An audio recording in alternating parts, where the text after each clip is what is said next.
ભારતના વીરોની ગાથા સંભળાવવા, દેશ પ્રેમ બધાના મનમાં જગાડવા લઈને આવ્યા છે ક્રિશ અને બાલ્ટી બોય.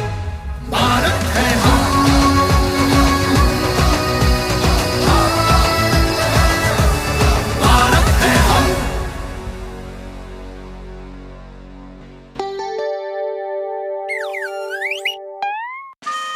અરે આટલો ઉદાસ કેમ છે બાલ્ટી બોય? હું તારા કારણે નહીં ક્રિશ, મમ્મીના કારણે ઉદાસ છું.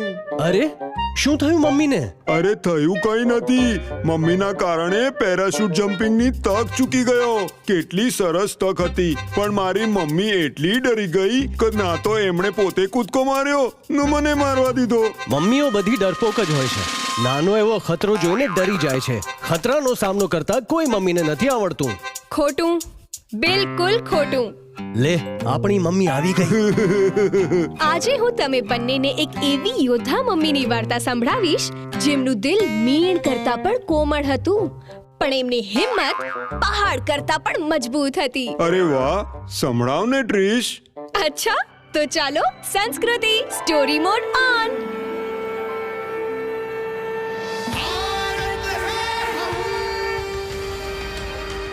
આ વાર્તા છે કિત્તૂરની નીડર મહારાણી રાણી ચેન્નમ્માની.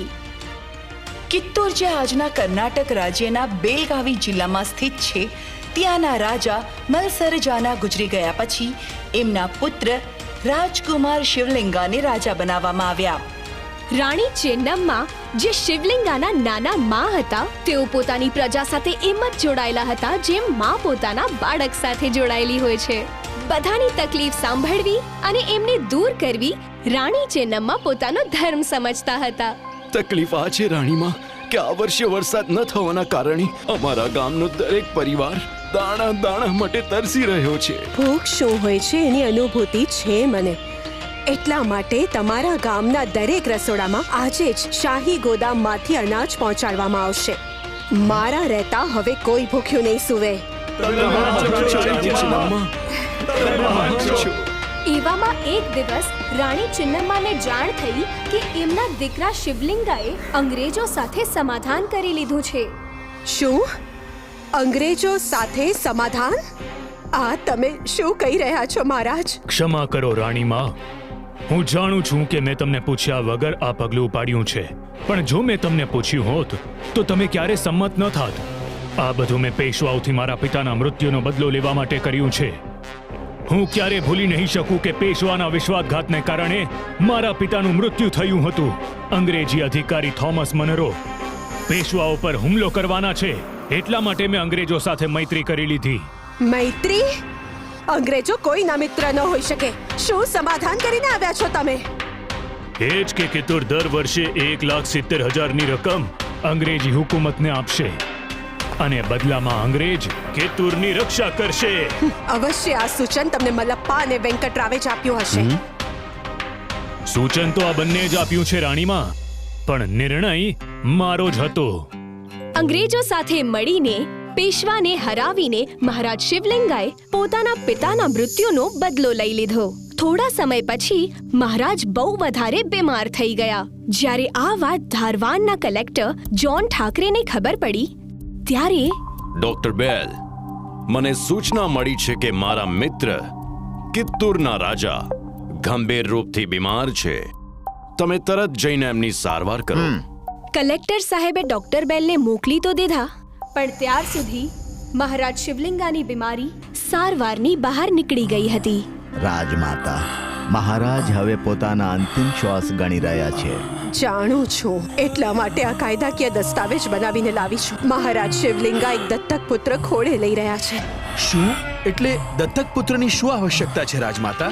તમે તો છો જ. હું તો છું જ, પણ કેમ કે મહારાજનો કોઈ વારસ નથી, એટલે અંગ્રેજોને દેખાડવા માટે મારે એક દત્તક પુત્રને રાજગાદી પર બેસાડવો જ પડશે. રાણી ચેન્નમ્માએ મહારાજ શિવલિંગાના હસ્તાક્ષર દત્તક લેનાર કાગળ પર કરાવ્યા અને પછી મલ્લપ્પા, તમારે અને વેંકટે સાક્ષી બનીને હસ્તાક્ષર કરવાના છે. જો આજ્ઞા રાજમાતા. આ દસ્તાવેજ લઈને કલેક્ટરની સામે પહોંચ્યા મલ્લપ્પા અને વેંકટરાવ. શું મહારાજે આ દસ્તાવેજ પર તમારા બંનેની સામે સહી કરી છે? ના સર. તો શું તમારી સામે ડોક્ટર બેલ?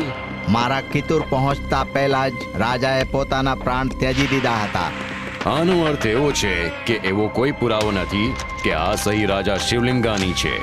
બની શકે છે આ હસ્તાક્ષર નકલી હોય કે પછી આ કાગળ રાજાના મૃત્યુ પછી બનાવવામાં આવ્યો હોય. હા જી સર. રાણી ચેન્નમ્માને કહો હું આ નકલી દત્તક કાગળોને નથી માનતો, અને કેમ કે કિત્તુરનો કોઈ વારસ છે જ નહીં, એટલા માટે હવે હું કિત્તુર પર રાજ કરીશ. જી સર. મલ્લપ્પા અને વેંકટરાવ બંને શરૂઆતથી જ કિટ્ટુરના ભેદી હતા. પછી રાણી ચેન્નમ્માએ શું કર્યું? રાણી માએ બંને ગદ્દાર મલ્લપ્પા અને વેંકટને મોતની સજા આપી અને ગવર્નર લોર્ડ એલ્ફિન્સ્ટનને કાગળ લખીને વિનંતી કરી કે એમના દત્તક લીધેલા પૌત્રને કિટ્ટુરનો વારસ માનવામાં આવે. પરંતુ ગવર્નરે રાણીની વિનંતીને રદ કરી નાખી. પછી શું થયું? યુદ્ધ, ભયંકર યુદ્ધ. ઓફિસર વોલ્ટર, ઓફિસર સ્ટીવન્સન, મેં તમને 20,000 સૈનિકો આપ્યા છે જે યુદ્ધ જીતવા માટે પૂરતા છે, પરંતુ તો પણ હું યુદ્ધ ભૂમિમાં આવ્યો છું. ખબર છે કેમ? કેમ કે હું રાણી ચેન્નમ્માને લોહીના આંસુ વહાવતા જોવા ઈચ્છું છું. દુશ્મનની ગણતરી આપણાથી વધુ છે, એમના હથિયાર પણ આપણાથી વધુ સારા છે, પણ આપણી પાસે 2 વસ્તુઓ એવી છે જે દુશ્મન પાસે નથી: જનૂન અને આત્મસન્માન. સેનાપતિ બાલપ્પા, મારશું કે મારશું, પણ છેલ્લા શ્વાસ સુધી હાર નહીં માનીએ. દાલી! દાલી!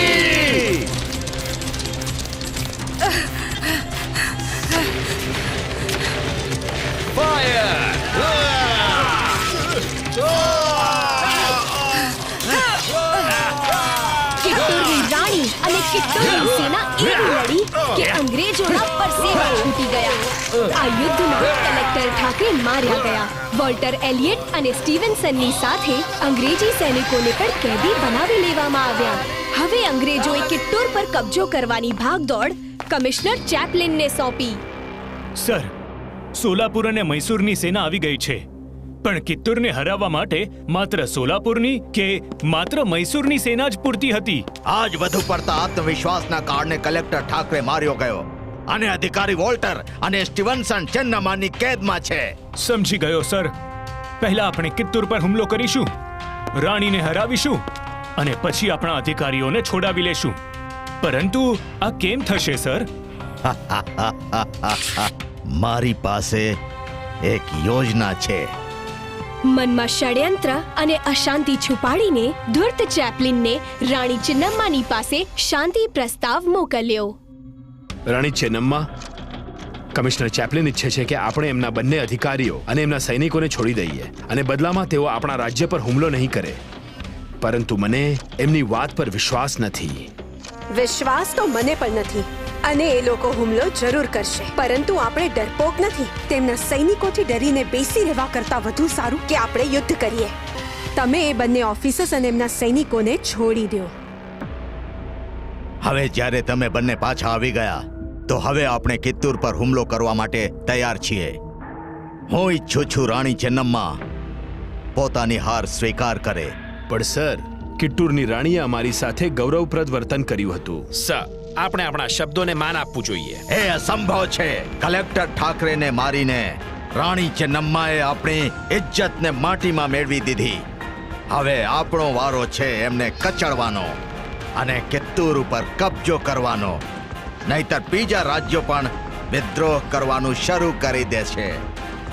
કમિશનર ચેપ્લિને કિત્તુર પર હુમલો કરી નાખ્યો.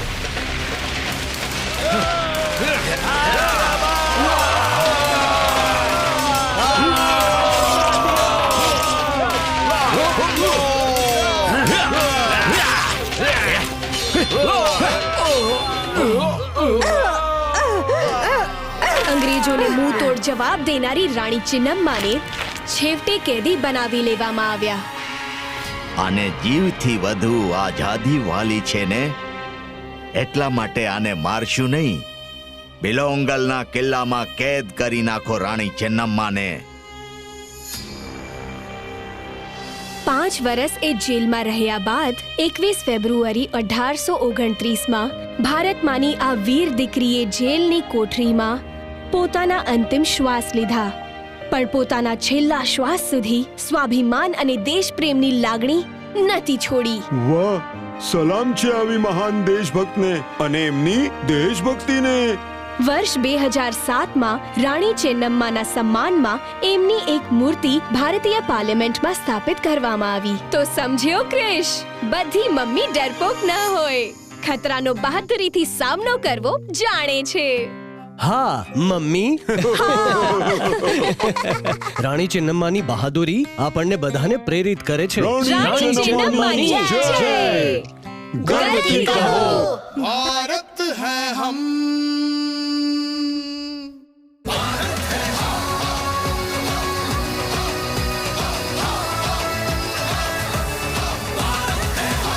મિત્રો, જો આ વાર્તા સંભાળવામાં તમને બધાને આટલી મજા આવી તો વિચારો જોવામાં કેટલી મજા આવશે. જુઓ ક્રિશ ટ્રીશ પાર્ટી બોય ભારત છીએ અમે દર રવિવારે સવારે 11 વાગે દૂરદર્શન પર. અને અમારા સ્ટ્રીમિંગ પાર્ટનર્સ છે Amazon Prime Video અને Netflix. Stay tuned.